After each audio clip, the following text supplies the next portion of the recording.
fundamentar un supuesto crecimiento del poder adquisitivo. Total. Y de hecho, bueno, el gobierno toma que es el del CIPA, que es el que toma las declaraciones juradas de las empresas, muy en línea con lo que planteaba la reforma laboral, ¿no? Esto de los convenios por empresa por encima de los convenios colectivos de las paritarias de los sindicatos en general. Así que, bueno, esto es un poco lo que está queriendo mostrar.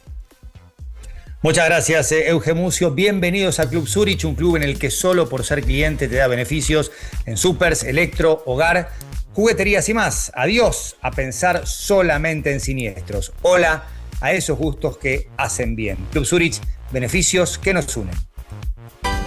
Hasta hoy los seguros solo aparecían cuando aparecían ellos, los siniestros. Pero en Zurich entendimos que también podíamos ser parte de tu disfrute diario. Así nació Club Zurich, donde simplemente por ser cliente tenés beneficios en supers, electro y hogar, jugueterías y más. Adiós a pensar solo en siniestros. Hola a esos gustos que te hacen bien. Bienvenido a Club Zurich. Beneficios que nos unen. Bueno, hoy tenemos cuádruple tanda, va a arrancar la jornada del Mundial dentro de poquito, España, Cabo Verde, Bélgica, Egipto, Arabia Saudita, Uruguay e Irán, Nueva Zelanda, los partidos del día. España llega como potencia, como campeona de la Eurocopa y es una de las favoritas. Recordemos que el segundo del grupo de España, Cabo Verde, Arabia Saudita, Uruguay, jugará en 16avos contra el primero del grupo de Argentina, Austria, Argelia y Jordania. Y el segundo de la zona de Argentina jugará contra el primero del grupo de España. Así que hay posibilidades concretas de tener una España-Argentina si uno de los dos no gana el grupo, pero en el caso del rival de Argentina, si ganara su zona, bueno, hoy juegan Arabia Saudita-Uruguay, un partido muy importante porque además insistimos que el criterio de desempate ya no es el saldo de goles como primera posibilidad, sino el duelo directo. Y si hoy hay un ganador entre Arabia Saudita y Uruguay, bueno, ese va a quedar muy bien perfilado para quedar segundo de España, siempre y cuando, por supuesto, la Roja gane todos los partidos. Una España de flojo historial en mundiales luego de ser campeona en Sudáfrica 2010.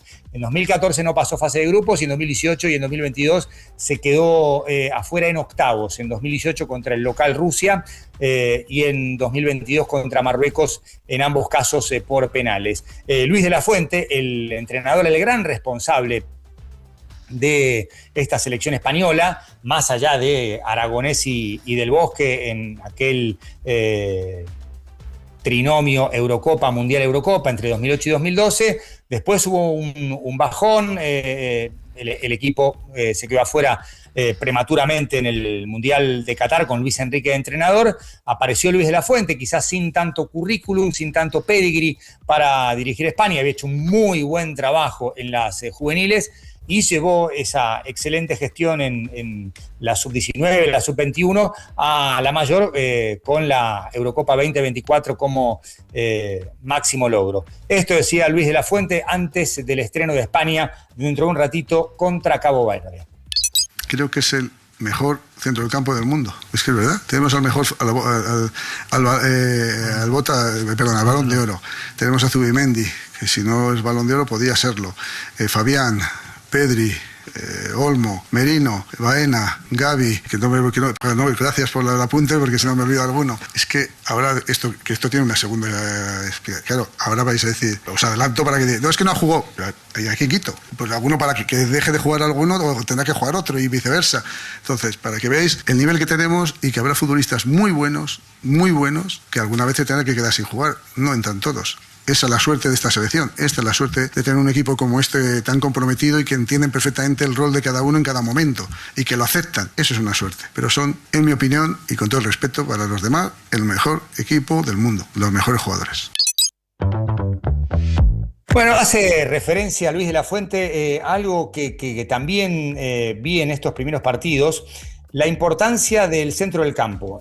Pinta para ser un mundial de mediocampistas. De hecho, hice una reacción en Clank durante el fin de semana, luego de ver y quedar deslumbrado por el mediocampo de Estados Unidos, por ese triángulo Adams, Tillman y McKennie, Me había gustado México contra una limitadísima Sudáfrica y ahí Lira, el mediocampista central de México, fue el organizador, el termómetro. En Corea 2, Chequia 1, Canning Lee, zurdo, también mediocampista, la rompió. El 6, un fenómeno, Heon, que hizo un golazo y después picó al espacio para el centro y el gol de Ho. En Canadá-Bosnia, Koné, el mediocampista canadiense, también se destacó. El mediocampo de Marruecos ante Brasil, un Brasil que careció de centro del campo, un Brasil que tiene mucho contraste entre la jerarquía de Vinicius y Rafinha y lo que son los laterales. El otro día jugaron Roger Ibáñez y Douglas Santos, muy, muy flojos los dos, teniendo en cuenta que estamos hablando de la tierra de Cafú, Carlos Alberto, Roberto Carlos, Dani Alves, Marcelo, Nilton Santos, a quien no vi, pero marcan como una leyenda en el lateral izquierdo. Y ahí en Brasil-Marruecos, hablando de mediocampistas, vimos a Bouhaddi, al 6 marroquí, una cosa de locos, el futbolista de Lille, que nos deslumbró con apenas 18 años y todo el futuro. El mediocampo de Alemania, con Mecha, Wirtz, Havertz tirándose atrás, Musiala, tirando alguna diagonal Sané, Kimmich sumándose a Mecha y a Pavlovic, el mediocampista más de contención.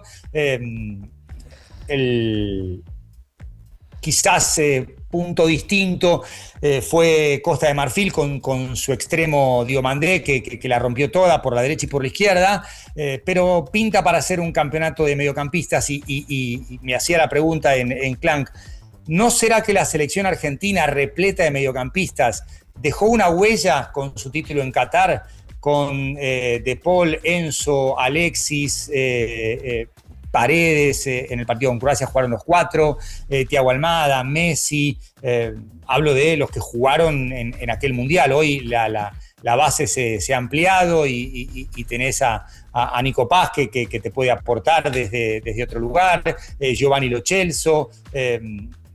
Si la Argentina de los mediocampistas sembró una semilla que hoy estamos viendo en el Mundial, quizás es todavía prematuro. Hoy se habrán presentado 32 de los 48 equipos, hoy vamos a llegar al partido número 16, pero pinta para ser un Mundial de mediocampistas. O sea, los buenos equipos parten de un buen mediocampo. Hay algunas excepciones, el contraataque de Australia con 2 flechas por los costados. Me gustó mucho Holanda-Japón, el partido del torneo hasta acá, terminó 2-2, los japoneses reaccionaron 2 veces ante ventajas holandesas, pero la tendencia, por lo menos lo que veo en este primer tramo de la Copa del Mundo, es que pinta para ser una competición dominada por los mediocampistas. Hoy juega Uruguay contra Arabia Saudita y esto decía Marcelo Bielsa respecto de la forma en la que juega la Celeste. La forma en que jugamos no tiene ningún secreto. Tratamos de elaborar la salida, la posesión, tratamos de atacar con mucha gente, tratamos de jugar más en el campo rival, de recuperar rápido la pelota, de tener una buena relación entre la posesión y el peligro que creamos. Pero bueno, esas son intenciones y después hay que concretarlas. Mucho depende de lo que seamos capaces y mucho también depende de la oposición que enfrentemos. Palabra de Marcelo Bielsa. Ayer perdió Ecuador, flojo arranque para los equipos de Conmebol, derrota de Paraguay, humillante caída 4-1 contra Estados Unidos, le pegó un baile de novela, empate de Brasil con Marruecos. Brasil acomodó un poquito la cosa en el segundo tiempo, pero Marruecos fue superior y le creó chances claras, incluso en un contexto de paridad en el segundo tiempo. El remate de Lainaoui que tapó a Alisson, que también se quedó con el rebote. Lainaoui, el hijo de Younes, integrante de una gran generación de tenistas marroquíes, junto con Hisham Arazi y Karim Alami. Lainaoui iba bastante de Argentina, hacía pretemporadas allí y muy amigo de los tenistas argentinos. Bueno, su hijo juega para Marruecos y casi marca el gol del triunfo, pero nos quedamos todos con Bouhaddi, el mediocampista central. El 6 ya teníamos en el radar a Unai, que había sido figura en el Marruecos semifinalista, pero esta versión más propositiva, más protagónica de Marruecos me gusta más que aquella de Regragui, más allá de los resultados impresionantes que logró el entrenador. Perdió Ecuador, como les dije, en el primer tiempo tuvo chances, impuso condiciones. En la parte final creo que los cambios impuestos por el entrenador marfileño influyeron mucho más, sobre todo el ingreso de Diallo, que hizo un golazo, y uno que le sale, no sé si de casualidad, pero tiene que sacar a Doué, el hermano del extremo derecho francés, en otra pareja de hermanos, que uno juega para una selección y otro para otra, y pone un central y corre al central Singo, al lateral derecho. Singo ya había jugado de lateral en su carrera, conoce el puesto, pero estaba ejerciendo de zaguero. Y se manda una jugada impresionante, una carrera en el minuto 89, desborde, centro atrás y gol de Diallo para que Costa de Marfil le gane un partido clave a Ecuador en este grupo que comparten con Alemania y Curazao. Y esto decía Sebastián Beccacece tras la derrota de la Tri. La falta de puntería, en esos detalles que realmente fuimos muy superior en un primer tiempo. Creo que en el segundo tiempo ajustamos muy bien lo que teníamos que ajustar. También volvimos a tener una situación muy clara. Y después lo que tiene que ver con situaciones de juego, que bueno, era claramente una expulsión del lateral derecho. Hace que no lo expulsen, que lo cambien. El central pasa al lateral y de que termina conduciendo a la jugada del gol. Son cosas que lamentablemente no podemos manejar, pero termina incidiendo en un resultado injusto, ¿no? Lamentablemente con el dolor de la derrota, pero esto es el comienzo y hay que seguir trabajando. Palabra de Sebastián Beccacece, el entrenador argentino. De los 6 que tenemos, hay 5 santafesinos, incluido Scaloni. El único que no es de esa provincia es Néstor Lorenzo, de Villa Celina. Ahora espero que nos encontremos con España en la final de la Copa del Mundo para ver realmente si tomó la decisión correcta o no.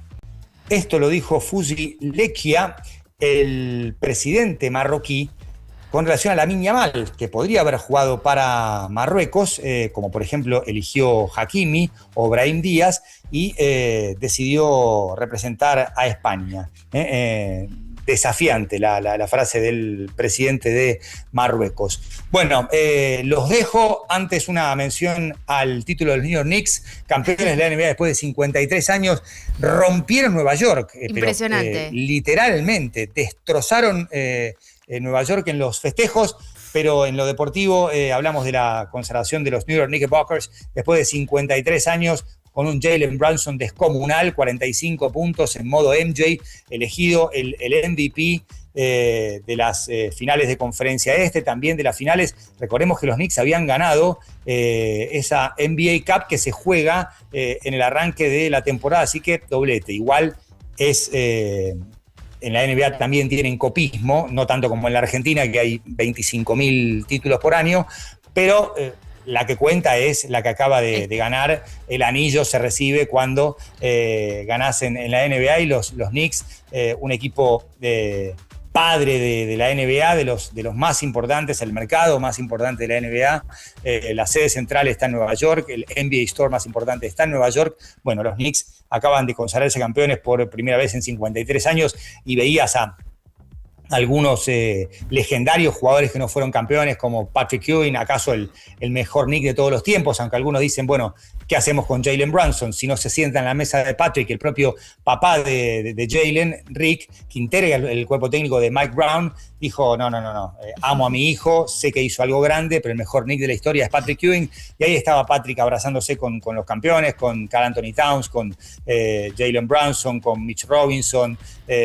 con Michael Bridges, un equipo que se construyó a partir de trueques, no tuvo un número 1 del draft sobre el cual armó la estructura, y venía avanzando de ronda en ronda en postemporada. El año pasado perdió final de conferencia, cambió el entrenador y finalmente el proceso se transformó en el gran suceso. Así que los Knicks campeones, con una repercusión policial debido a las cosas que rompieron en plena celebración en Manhattan.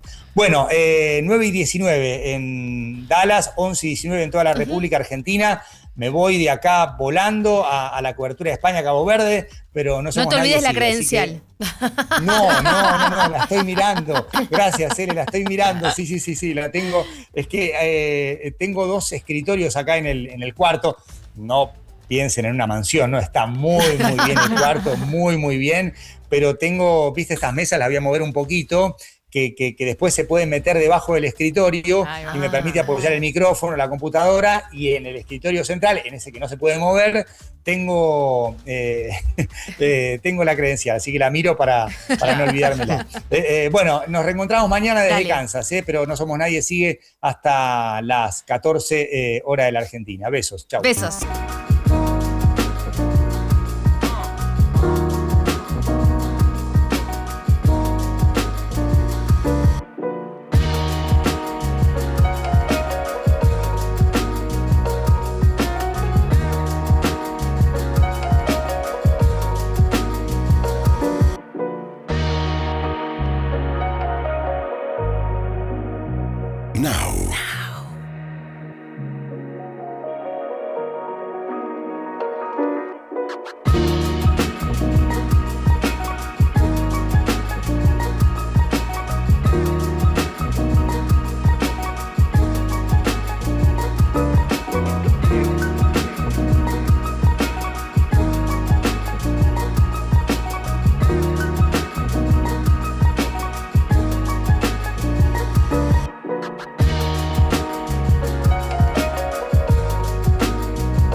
Qué locura esta hinchada.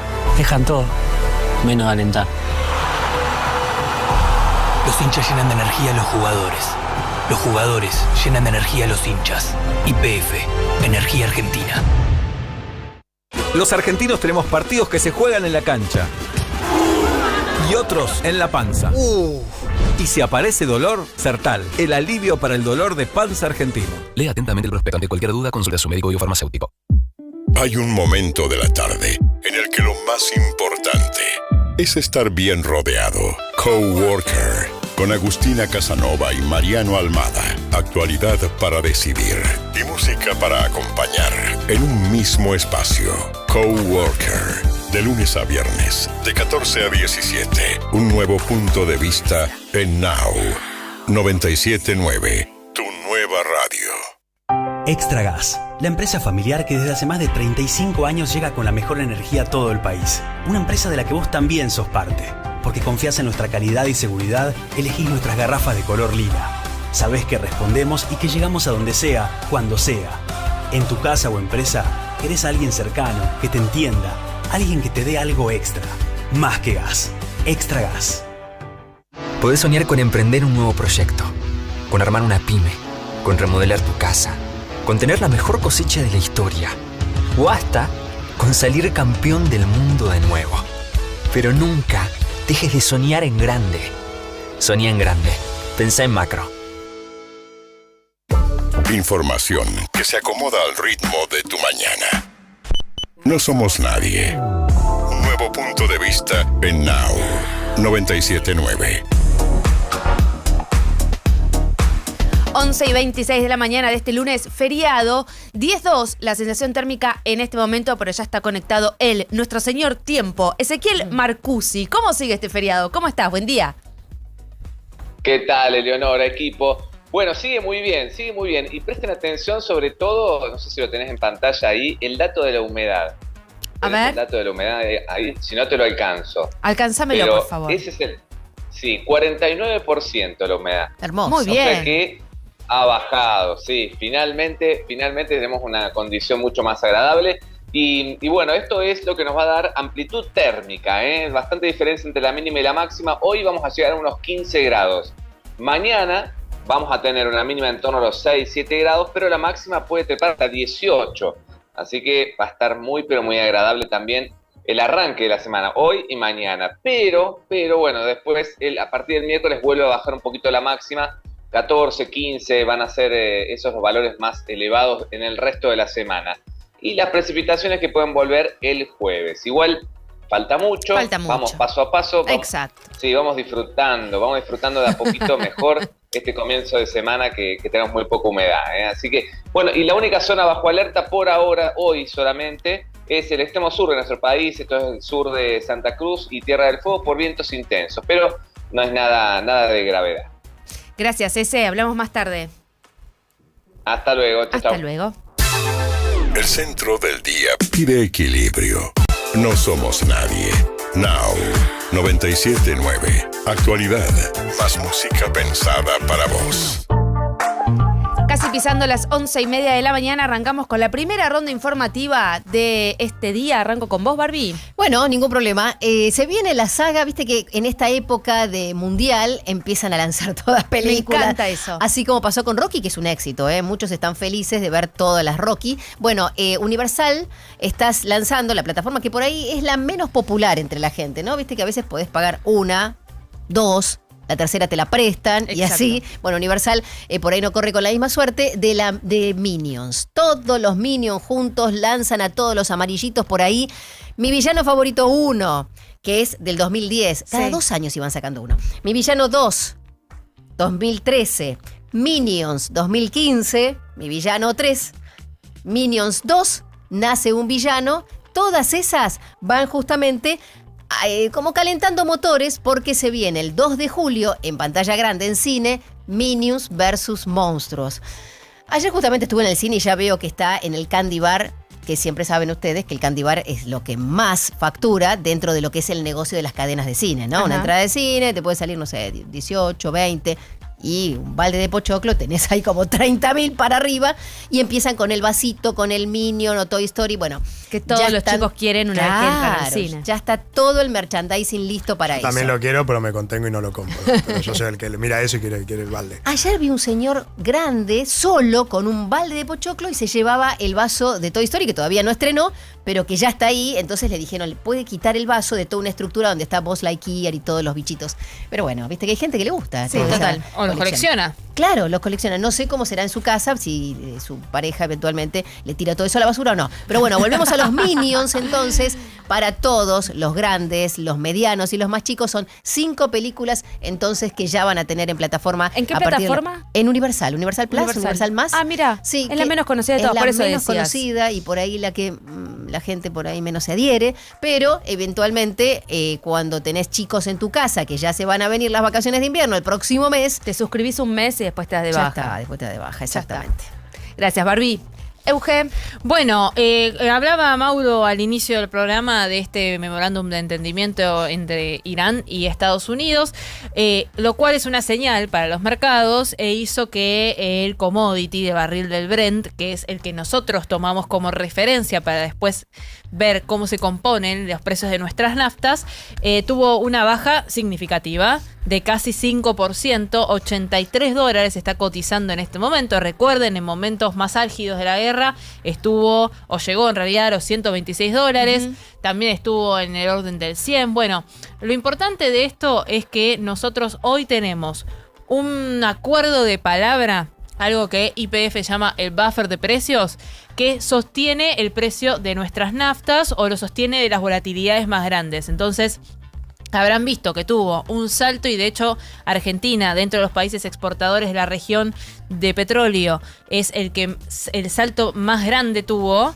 del 24% más o menos del aumento de las naftas en un mes desde marzo, y se sostuvo en más o menos los mismos niveles, un poquito por encima de los 2.000 pesos el litro de nafta super en la ciudad de Buenos Aires. Bueno, con esto, ¿qué va a pasar con los precios de las naftas? ¿Por qué? Porque cuando se hace este buffer de precios, cuando se hace este acuerdo, el precio del Brent estaba por encima de los $90. Y decís, ¿van a bajar las naftas?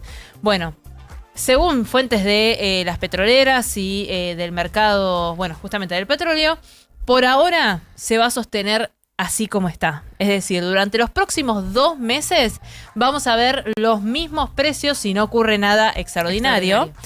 Vamos a ver los mismos precios en los surtidores de las estaciones de servicio y llenar el tanque puede llegar a costar casi lo mismo, a no ser que o suba mucho el dólar o se liberen los impuestos a los combustibles líquidos y al dióxido de carbono, que también inciden en el precio de las naftas que después tenemos en los surtidores. Pero por ahora en la industria petrolera lo que circula es eso, que no va a haber ningún tipo de cambio. Un poco lo dijo Horacio Marín, el presidente de YPF, a nosotros los ayudamos a ustedes, ahora ustedes ayúdennos a nosotros, en términos de que, ok, bajó el precio, no me pidas que baje ahora los precios de las naftas. Aún así, con estos precios, la diferencia o lo que tendría que costar la nafta, según lo que dicen sus competidores que están perdiendo, es un 18% más. El tema es que cuando se extendió el acuerdo de precios de mayo a junio, por ejemplo, la respuesta de YPF, o en realidad el argumento, fue claro: el consumidor hoy no aguanta otro precio. De hecho, la suba fue de 1%, no fue de mucho más. Entonces, bueno, los próximos 2 meses, por ahora, no habría cambios en los precios de las naftas. Gracias, Euge. Mauro. Reunión y cumbre del G7 en Evian-le-Bain, en Francia, cerca de Suiza, ¿no? Ahí pegado con la frontera suiza. De hecho, muchos de los primeros mandatarios van a aterrizar en Ginebra, y por eso hubo manifestaciones en Ginebra, ¿no? Por los distintos grupos de manifestantes anti-G7, que deben ser anti otras cosas, no creo que sean solo anti-G7, ¿viste? Solo en el G7 ahí hacen manifestación, no. De estar en contra en general de todos estos gobiernos. ¿Cuáles son los miembros del G7? Alemania, Canadá, Estados Unidos, Francia, Italia, Japón y Reino Unido. Antes era el G8. Estaba Rusia, que después de la invasión de Crimea en el año 2014 fue expulsado. Y bueno, ¿cuáles van a ser los temas a tratar? Por supuesto, el acuerdo del memorándum entre Estados Unidos e Irán, que fue justo el día anterior y que Trump va a estar presente en la reunión del G7. Van a hablar también del programa nuclear iraní, del estrecho Hormuz y demás. Y otra cosa que se puede dar es una probable reunión privada entre entre Zelensky, presidente ucraniano, que fue invitado, y Donald Trump para ver si se puede resolver o no la guerra en Ucrania. ¿Y por qué decimos esto? Porque en las últimas semanas advertimos, está recrudeciendo muchísimo el conflicto, bombardeos muy pero muy fuertes tanto de Rusia como Ucrania. De hecho, el día de ayer hubo un bombardeo muy fuerte de Rusia sobre la capital ucraniana, Kiev, y uno estimaría que, bueno, Donald Trump, ahora que ya aparentemente habría cerrado, entre comillas, el conflicto con Irán, digo habría cerrado porque con Gaza pasó lo mismo, se firmó un acuerdo que supuestamente iba a llegar a futuras negociaciones y esas negociaciones están totalmente estancadas. Puede pasar lo mismo del viernes. Quizás suceda lo mismo en el caso entre Rusia y Ucrania, a ver si finalmente puede terminar un conflicto que empezó hace ya más de 4 años, el 22 de febrero del 2022. Después quiero que me cuentes acerca del referéndum en Suiza para limitar su población. Bueno, Suiza tiene... Después quiero después que lo desarrolle de cómo surge un referéndum o la intención de limitar una población en un país. ¿No? Claro, es... Uno de los pocos países, además, donde en algunos lugares se sigue votando a mano alzada. Como la vieja escuela. Claro. Bueno, después quiero que ampliemos sobre eso.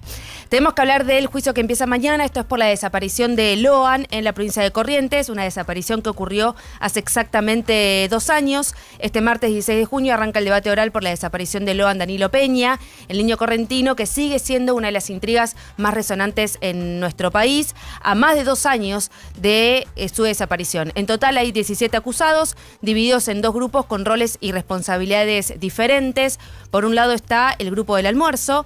Se trata del núcleo familiar de Loan, que comió ese mediodía en la casa de su abuela Catalina Peña. Estamos hablando del 13 de junio de 2024, que fue el último día que se lo vio a Loan. Tras la sobremesa, el niño, otros menores y algunos mayores salieron a pasear a un naranjal cercano, y eso es lo último que se sabe de él. En este grupo, en los del almuerzo, hay 7 personas que están siendo investigadas y que están en el banquillo de los acusados. Se les imputan los delitos de sustracción de un menor, encubrimiento y ocultamiento. Después se encuentra la banda del hotel, que está compuesta por los presuntos asesores que llegaron hasta la localidad de 9 de julio, en la provincia de Corrientes. Decían representar a la Fundación Lucio Dupuy, hicieron base en un hospedaje llamado Despertar de Liberá, y allí llevaron a testigos mayores y menores a fin de influenciarlos en sus declaraciones. La Fiscalía entiende que realizaron maniobras para frustrar, entorpecer o alterar la investigación sobre la desaparición de Loan, que fue visto por última vez a las 13:52 de aquel jueves 13 de junio de 2024. Los cargos que enfrentan estos 17 acusados: privación ilegítima de libertad, estafa por defraudación a la administración pública y encubrimiento.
979.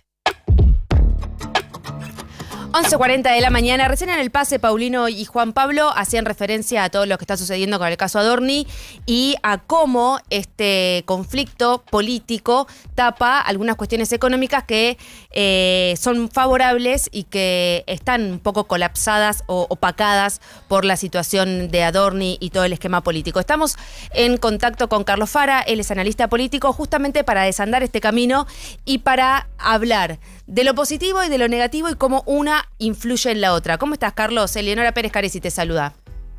¿Qué tal? ¿Cómo les va? Buen día. Bien, buen día. ¿Qué lectura haces teniendo este panorama tan complejo sobre la mesa? Las buenas noticias económicas opacadas por esto que está sucediendo a nivel político con el caso Adorni. Sí, totalmente. El punto es que acá se mezcla el caso Adorni con un telón de fondo que es una percepción negativa sobre la economía de calle, digamos, ¿no?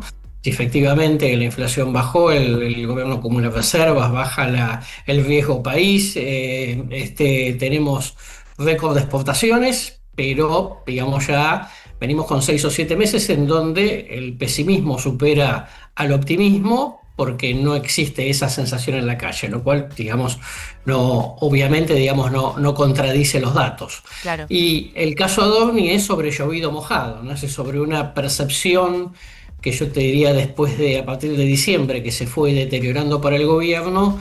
El caso Adorni terminó de profundizar la caída de imagen del presidente, y a partir de eso, ahora, digamos, con tanto que el caso Adorni, digamos, caló mal, el gobierno empieza a depender de que efectivamente estas mejoras económicas se sientan en el cotidiano, y por supuesto eso siempre tarda. ¿Podrán sentirse en algún momento en lo cotidiano?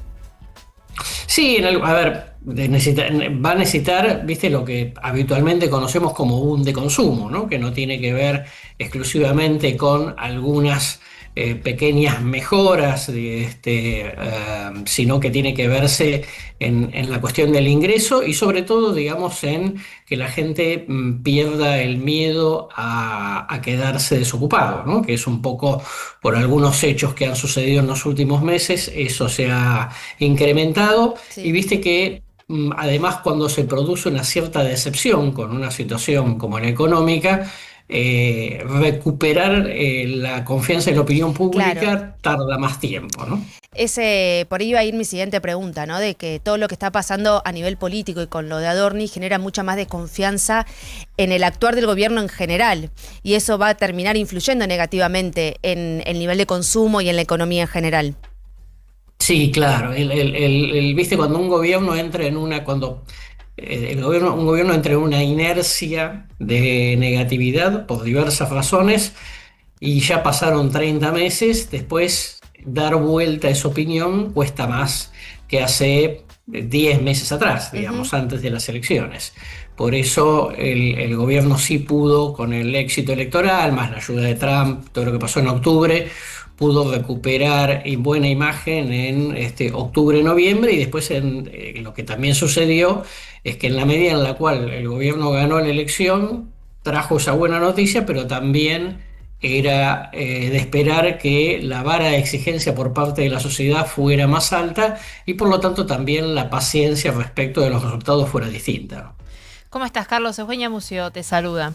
Algo mencionaste, pero para profundizar, ¿qué variable es la que crees que puede hacer que esta imagen, o en realidad la noción de esperanza, ¿no?, económica que trajo en un inicio el gobierno, empiece a caer, ¿no? Más allá de esto, de repente el gobierno muestra buenos signos en términos macroeconómicos, en la micro eso no se está sintiendo, pero podés tener quizás a alguien que o sea partidista o no, pero que diga, bueno, pero está arreglando las cosas porque después este ajuste que está haciendo es un sacrificio para después estar mejor. Mencionaste el empleo, pero ¿es el empleo? ¿Son los salarios? ¿Cuál es la variable que decís, esto si empieza a crecer puede llegar a ser un problema para la imagen del gobierno? Mira, empleo y salarios van como muy de la mano. porque, digamos, tras los salarios retrasados, por lo menos en algunos rubros importantes como construcción, comercio y algunas industrias, siempre genera el interrogante respecto de si los salarios se retrasan porque las empresas no pueden aumentar precios, porque no hay suficiente demanda, en qué momento eso empieza a a significar un riesgo para el empleo, ¿no? El punto es tener en cuenta, digamos, que las provincias vienen recibiendo menos dinero por coparticipación en los últimos 7-8 meses. Atrás de eso vienen los municipios. Y básicamente yo te diría que el gran reactivador de economías locales en general es un poco la obra pública, y esa obra pública no está, ¿no? O sea, la obra pública pequeña de nivel local no está, y obviamente eso implica, digamos, todo un dominó sobre el comercio local y sobre lo que puede implicar, digamos, algo del gasto público, la inversión pública. Entonces, desde ese punto de vista, yo te diría que es una situación difícil. Hoy estamos en junio, a fin de mes hay que pagar aguinaldos. Muchos municipios y muchas provincias van a tener que hacer malabares en ese sentido por esta retracción de la recaudación impositiva. Insisto, digamos, es como dicen los economistas, una Argentina a dos velocidades, ¿no? Una que va con números macroeconómicos muy buenos, con inversiones, con llegada de dólares, y otra que está, digamos, totalmente al margen de esa cuestión. ¿Qué tal, Carlos? Acá Mauro Embé. Respecto de una potencial moción de censura para Adorni por parte del Congreso y una defensa a ultranza del propio jefe de gabinete por parte del presidente y su círculo más íntimo, ¿cómo es ese choque? Efectivamente, si el Congreso logra imponer una mitad más una, digamos, una mayoría absoluta para la moción de censura, ¿cómo reaccionaría el gobierno? Si lo echa antes, si no lo echa, si lo sostiene, si puede utilizarlo como diciendo la casta nos está atacando. ¿Cómo es esa situación? Buena pregunta, porque trato de hacer un ejercicio de imaginación política, y uno diría, bueno, deja de ser jefe de gabinete, ¿no? Lo cual no significa que no pueda ocupar otro cargo, ¿no? Desde ya, en la tosudez del gobierno, de decir, yo sigo creyendo que Adorni es inocente. Es muy difícil, ¿no? Porque ya es una cuestión constitucional, ¿no? Entonces ya no está tocando un tema de respeto o no respeto una ley, ¿no? Como pasa con el tema, o pasaba con el tema universitario. Entonces, me parece que el gobierno, de primera mano, lo que va a tratar de hacer es frenar esa movida en el Congreso. Por eso, un poco para calmar las aguas, se estableció que el jefe de gabinete vaya el 2 de julio al Senado a rendir su informe. Obviamente, digamos, va a ser una situación muy complicada, porque el caso Adorni no terminó en la declaración jurada, se siguen conociendo noticias que pueden tener repercusión en lo judicial, y por lo tanto, a partir de eso, mi sensación es que a medida que pasan los días, la conclusión dentro de la propia cúpula del gobierno es negativa respecto a Adorni. Esto es, en algún momento se tiene que ir. Parece que toda la pregunta ahora es cuándo se va, en función de que el presidente no determine esta cuestión frente a un apriete de la oposición, los medios, etcétera, que es lo que el presidente quiere evitar para mostrar de que no le tuercen el brazo. Sí, y qué consecuencias puede tener esto, ¿no? A nivel interno en el gobierno y a nivel país. Totalmente, porque además como está, digamos, el tema Adorni es lo candente, el Congreso no puede avanzar el tratamiento de otros temas que no sean el tema Adorni, con todo el riesgo de que exista la moción de censura, ¿no? Entonces, eso paraliza al Congreso y le paraliza al gobierno algunas cosas que, digamos, son importantes pero no urgentes, como la ley de propiedad privada, pero sí otras cosas que afectan mucho a lo político, como la reforma electoral, a ver si Argentina va a tener o no primarias. Y por eso, como traba esa decisión, lo cual implica todo un dominó sobre muchas decisiones políticas del propio gobierno, de la oposición y las provincias, entonces es muy probable que a partir de principios de agosto, dentro de un mes y medio, cuando terminen las vacaciones de invierno, empecemos a ver muchas confirmaciones de provincias que adelantan sus elecciones bastante tempranamente el año que viene, precisamente porque no se sabe cómo va a ser el cronograma electoral en adelante, ¿no? Carlos Fara, analista político, muchísimas gracias por esta conversación con nosotros. No, por favor, que tengan lindo día. Igualmente.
país más intenso del mundo, la bebida más intensa del mundo. Fernet Branca, único. Beber con moderación, prohibida su venta a menores de 18 años.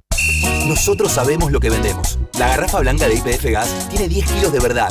Por eso es una garrafa 10. Un 10 seguro, al que le confías todo. Que cuando se enciende, no para. Que tiene el fuego sagrado y te la entrega siempre al pie de la puerta. Elegí la 10. La garrafa blanca de YPF Gas. El sabor que te acompaña es Café Bantú. El aroma en la mañana de Café Bantú. Bantú. Tu batería en 50 minutos con instalación gratis. Moura, moura, moura, moura, moura, moura, ya. Moura, moura, moura, moura, moura, moura, ya. X28 activada. Decidir quién va a proteger tu casa es muy importante. Confía en los especialistas de X28. Monitoreamos miles de hogares en todo el país. Nadie cuida mejor tu casa que los especialistas de X28. Hay gente que mira el futuro por la ventana y hay gente que lo está construyendo. Vos que sos de esos inquietos crónicos, hacedores seriales, manijas de futuro. Vos que estás creando el mañana, necesitas un banco innovador que mire para adelante. Como vos. Brubank Empresas, el banco de las empresas que miran al futuro.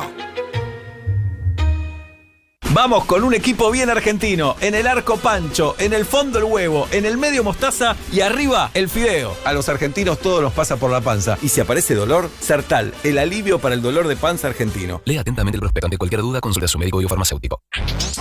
Noticias claras para una mañana productiva. Now. 97.9. 4 minutos nos separan de las 12 del mediodía de este lunes feriado. Ayer se corrió el Gran Premio de Barcelona de la Fórmula 1. Primer triunfo de Lewis Hamilton con Ferrari después de un tiempo de no ganar una carrera. Gran actuación de Franco Colapinto con una penalización en el medio, pero quien más sabe de todo esto y todo lo que sucedió ayer en Barcelona es nuestro querido Felipe Magoff, que ya está conectado con nosotros. ¿Cómo está, Felipe? ¿Qué tal, Eleonora? Buenos días. Buen Estamos día. ya en Madrid. Vinimos esta mañana desde Barcelona para emprender el regreso a Buenos Aires. Pero bueno, vos bien dijiste, fue una fiesta la carrera de Barcelona en el día de ayer. Una victoria de Lewis Hamilton, que hacía 2 años que no ganaba en la Fórmula 1. Su última victoria fue en Bélgica del 2024, que fue específicamente su última victoria con Mercedes. Primera victoria en 1 año y medio de Ferrari y una victoria festejada realmente por todo el paddock.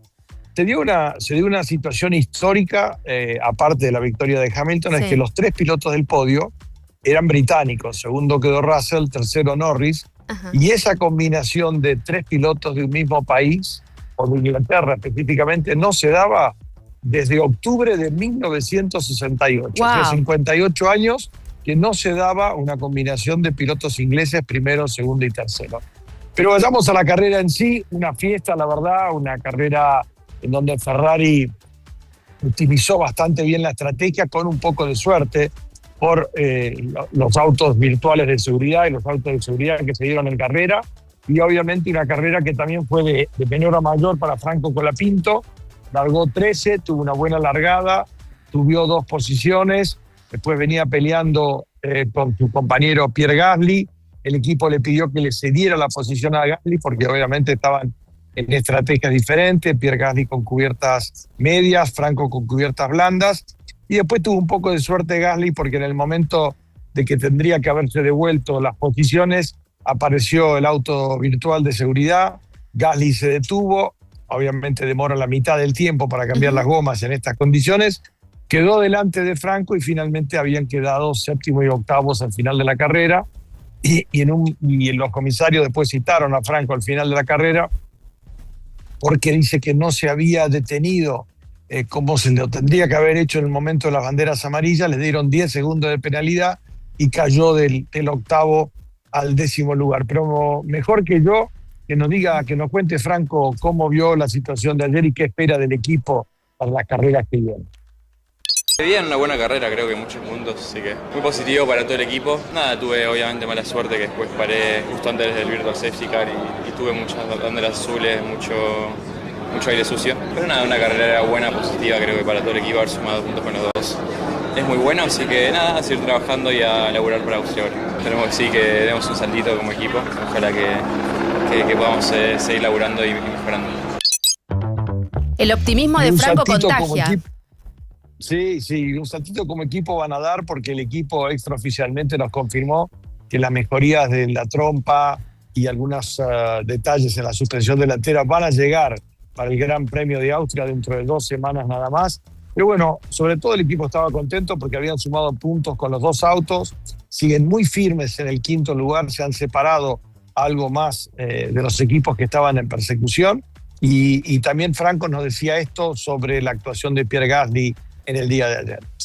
Fue una decisión del equipo, obvio que no, ellos pueden ver la carrera de otro lado y supongo que tiene alguna lógica y nada, somos junto con los autos, así que un día muy positivo. Obviamente mala suerte con el Virtual Safety Car que que vino después de muchas banderas azules y dejar pasar a muchos autos y yendo tras de aire socio por 5 o 6 vueltas con la goma dura y nada, perdí mucho tiempo ahí, una posición, pero bueno, no pasa nada, creo que igualmente fue una carrera positiva y dentro de todo obviamente contentos con la performance del equipo.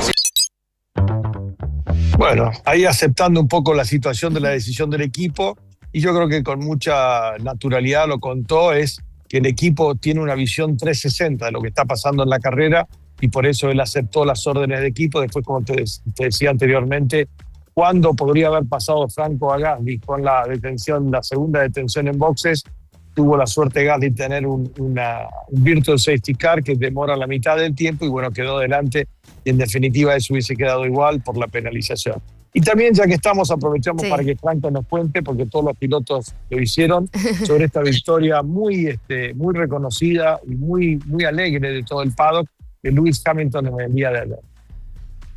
No, la verdad que es una locura, está llorando, se emocionó y nada, creo que seguramente habrá emocionado a muchos, creo que es un día histórico para el deporte, para la Fórmula 1, ¿no? Que Lewis haya hecho su primer podio con Ferrari, obviamente la marca con más historia y con más aura de la Fórmula 1, y el piloto que también, con más aura también, y que al final tiene los mejores números de la historia de la Fórmula 1, el ídolo de muchos, así que nada, obviamente creo que es un día para que muchos celebrarán y que quedará seguramente en la historia del deporte, así que nada, hay que trabajar para la próxima, para Austria, para que sea mejor, que se sienta un poco mejor el auto y seguir buscando para adelante. Gran celebración de todos por el triunfo de... Sí, porque la verdad que fue muy festejado, Leonora, porque obviamente Lewis Hamilton tomó una decisión hace 1 año y medio de dejar Mercedes, irse como todos los pilotos siempre quieren, es por lo menos correr alguna vez en su historia en Ferrari. Y bueno, él lo consiguió, pero no llegaban los resultados, no llegaban, habían tenido 2 podios hasta ahora y no llegaba la victoria ni siquiera de Charles Leclerc. Entonces la victoria de ayer es la 7ª victoria de él en el Gran Premio en el circuito de Barcelona, 7 veces campeón del mundo, más de 100 victorias en su haber y una victoria que realmente puso contento a todo el paddock. Y siempre es importante cuando gana el equipo Ferrari, porque Ferrari es el único equipo que ha estado 76 años consecutivos corriendo en la Fórmula 1 y ya es parte de la historia, del pasado, del presente y del futuro de la Fórmula 1 internacional. Así que, fin para estas 2 carreras consecutivas de Mónaco y Barcelona. Importante que en las últimas 4 Franco sumó puntos en los 3. Creo que las mejoras que están esperando para el Gran Premio de Austria le van a servir para volver a estar en lucha dentro de los puntos. Y bueno, veremos en 2 semanas qué es lo que sucede con el Gran Premio de Austria, que también se corre back to back, como dicen en Europa, 1 semana Austria, 1 semana Silverstone, en las próximas 2 carreras consecutivas de la Fórmula 1 internacional. Estaremos atentos a todo eso. Gracias, Felipe. Gracias, Eleonora. Un saludo a todos y ya nos veremos en Buenos Aires. Nos vemos. Si un dolor te frena, tenés Actron. Alivia el dolor el doble de rápido. Los argentinos más rápidos eligen Actron Rápida Acción, nueva fórmula. Acá. ¿Cómo que hago, papá? Dale, vamos a meterle. ¿A fondo? A fondo va a tener que ir vos. Bien, Julio. ¿Te duele? Yo tomo Actron Rápida Acción, nueva fórmula. Los argentinos más rápidos eligen Actron. Alivio el doble de rápido.